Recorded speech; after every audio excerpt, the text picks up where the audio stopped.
The name was once whispered in the same breath as Shohei Ohtani, and some said it was spoken even louder. Before the world knew Ohtani as a once-in-a-century superstar, there was another teenage prodigy in Japan, a talent so overwhelming, so effortless, that scouts quietly wondered if this was the one who would surpass everyone else. But while one name rose to global stardom, the other slowly disappeared into silence. This is not the story you've heard 1,000 times about success, contracts, and trophies. This is the story of the genius who vanished, and the words he now speaks with quiet pain: I don't want anyone to end up like me. Back in their high school days, when crowds packed the stands and radar guns trembled, he stood out even among monsters. His swing was faster, his instincts sharper. Some coaches believed his ceiling was higher than Ohtani's. And yet, fate had other plans. At Sendai Ikue High School, where legends are forged or forgotten, he wasn't even always guaranteed a spot on the bench. Politics, timing, injuries, pressure, tiny cracks began to form in a career that once seemed unbreakable. Imagine being called a genius at 16, and invisible at 18. While his classmates chased dreams under stadium lights, he watched from the shadows. Not injured, not suspended, just left out. A benched prodigy, in a system that had no patience for hesitation. Meanwhile, one of his classmates, quiet, consistent, overlooked, kept grinding. No headlines, no comparisons to Ohtani, just discipline. That teammate would later sign with the Yomiuri Giants. The prodigy did not. Professional baseball, once a certainty, slipped through his fingers. Scouts stopped calling. Confidence eroded. The game that once felt like freedom became a weight on his chest. And then came the moment no athlete ever prepares for, the moment you admit the dream is over.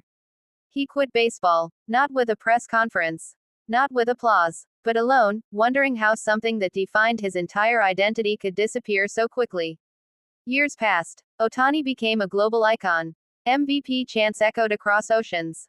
Every home run, every strikeout was another reminder of the path not taken. People would ask, "Did you play baseball too?" He would smile and say yes. But inside, it hurt. He found work outside the sport. Ordinary work, honest work, but the kind that makes you stare at your hands and remember what they used to do. Now older, calmer, and painfully honest, he finally speaks. I don't want kids to become like me, he says, not with bitterness, but with warning. Not because he failed, but because talent alone is never enough. He talks about pressure that no one sees. About how being labeled, the next Ohtani, can crush a teenager before adulthood even begins. He admits his mistakes, his hesitation, his fear of failing once expectations grew too large. And yet, there is no envy in his voice. When he watches Ohtani now, he doesn't hate him. He respects him. He understands what it really took to survive that path. Because he walked the same road, and fell. The teammate who made it. He sends messages sometimes. They talk about old days. No resentment. Just different endings. One chased consistency. The other carried genius like a burden. And that's the cruel truth of sports. For every Shohei Ohtani the world celebrates, there are dozens of invisible talents who vanish, not because they weren't good enough, but because timing, mentality, and support failed them. This story isn't about regret.